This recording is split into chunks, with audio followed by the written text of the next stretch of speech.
नमस्कार। मैं हूं सुबोध कुमार। कुछ चीज़ें नियति स्वयं तय करती हैं। अब देखिए ना, उत्तर प्रदेश का संबल जिला जो आज हिंदू मुसलमान मंदिर मस्जिद की वजह से सुर्खियों में है, उस संबल का इतिहास अपने आप को दोहरा रहा है। हिंदू मान्यताओं के हिसाब से, शास्त्रों के हिसाब से ये कहा गया है कि विष्णु के 10वें अवतार कल्कि का जो होगा वो उत्तर प्रदेश का वही संबल जिला है जहाँ ये तशद्दुद, ये हिंसा हो रही है। ये वही जगह होगा जहाँ भगवान विष्णु का 10वां अवतार होगा, और शायद जगह वही होगी जो कभी हरिहर मंदिर के नाम से जाना जाता था और जिसे बाबर ने 1929 में उसी जगह को, मंदिर को, जीर्ण शीर्ण मंदिर को तोड़कर ये मस्जिद बनवाई थी।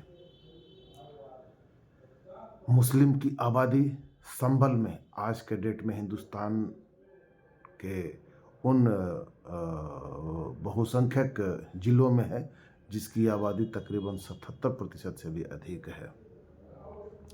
और मैं कहने जा रहा हूँ कि इतिहास अपने आप को दोहराता है, और ये शायद वही कहानी लग रही है जिसका जिक्र आपसे मैं आज करने जा रहा हूँ। कहानी इस रूप में दोहरा रही है कि ये जगह संभल, जो पौराणिक शास्त्रों में जिसका जिक्र है, कि ये कोई नई जगह नहीं है, ये बहुत ऐतिहासिक जगह है। बहुत ऐतिहासिक जगह है। हिंदू शास्त्रों में इस जगह को सतयुग में भी ये सत्यव्रत के नाम से जगह जानी जाती थी, जो आज का संबल है। फिर त्रेता युग में ये महदगिरी के नाम से जानी जाती थी। फिर द्वापर में ये जगह, पवित्र जगह, पिंगल के नाम से जानी जाती थी। और भगवान ने यहीं अपने 10वें अवतार लेने की बात कही है, जो संभल के नाम से जाना जाएगा इस कलयुग में। यह संभल की कहानी है। संभल में ऐसा बताया जाता है कि अभी भी 68 तीर्थ हैं और 18-19 से ज़्यादा कूप हैं, कूप। और जैसा कि मैं आपको याद दिलाने जा रहा हूँ, बाबर 1929 में यहाँ पे जो मंदिर हुआ करता था, हरिहर मंदिर, जो एक परिकल्पना थी हिंदुओं की कि भगवान का अवतार हरिहर के रूप में यहाँ पर कल्कि रूप में होगा, तो उसी को इमेज करके ये मंदिर बनाया गया था, हरिहर मंदिर। हरि और हर दोनों का योग। तो इतिहास अपने आप को दोहरा रहा है। मैं ये जिक्र इसलिए कर रहा हूँ कि यहाँ पे भगवान का अवतार कब हुआ है। भगवान ने गीता में कहा है, यदा यदा ही धर्मस्य ग्लानिर्भवति भारत अभ्युत्थानम धर्मस्य तदात्मानं सृजाम्यहम् परित्राणाय साधूनां विनाशाय च दुष्कृतां और धर्म संस्थापनार्थाय संभवानि युगे युगे। यानी कि मेरा अवतार धर्म के लिए होता है। जब धर्म की हानि होती है तब मेरा अवतार होता है। और ये जो आज संबल की आबादी है, तो संबल की आबादी में ये आबादी कोई आज की नहीं हो गई है। आज़ादी के बाद भी, भारत में आज़ादी के बाद भी इस ज़िले में बहुसंख्यक के रूप में मुसलमान रहे। उसका रीज़न क्या था कि कोई भी आतताई जो भारत में आया, और ख़ास करके मुग़ल आए, तो उन्होंने भारतीय इतिहास को और हिंदू मान्यताओं को जड़ मूल से नाश करने के लिए ऐसे जगहों को चुना। और उनको ये पता था, बाबर को ये पता था कि ये जगह जो हरिहर मंदिर स्थापित है, इसी से, क्योंकि देवता और दानवों के बीच के जो संघर्ष की कहानी है, तो जब दानवों का बहुत बड़ा अत्याचार बढ़ जाता है, तब प्रभु का अवतार लेने की बात शास्त्रों में बताई गई है कहीं ये इशारा उसी के तरफ तो नहीं? हम दानव यहाँ पे किसी समाज विशेष को नहीं कहना चाहते, न देवता किसी समाज विशेष को कहना चाहते हैं। लेकिन ये कहानी चूँकि संभल से जुड़ रही है और उसी मंदिर मस्जिद से जुड़ रही है जहाँ पे ये बहुत बड़े हिंसा का रूप ले सकती है।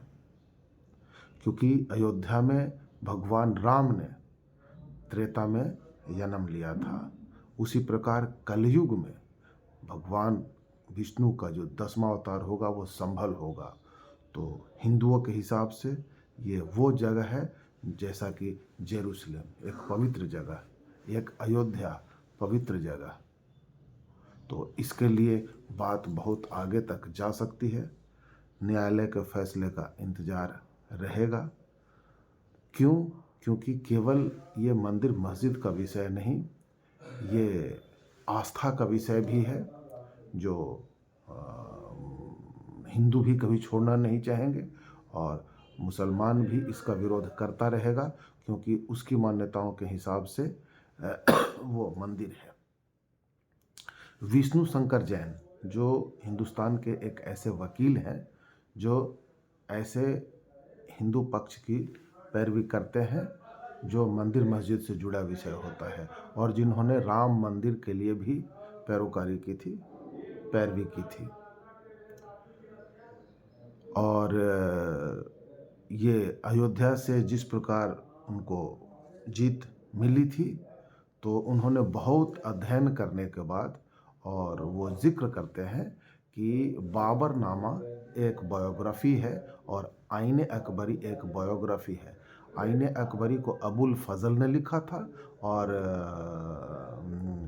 ये बाबरनामा को अब्दुल रहीम खान खाना ने लिखा था, जो चुगतई भाषा में थी और तुर्किक भाषा में थी।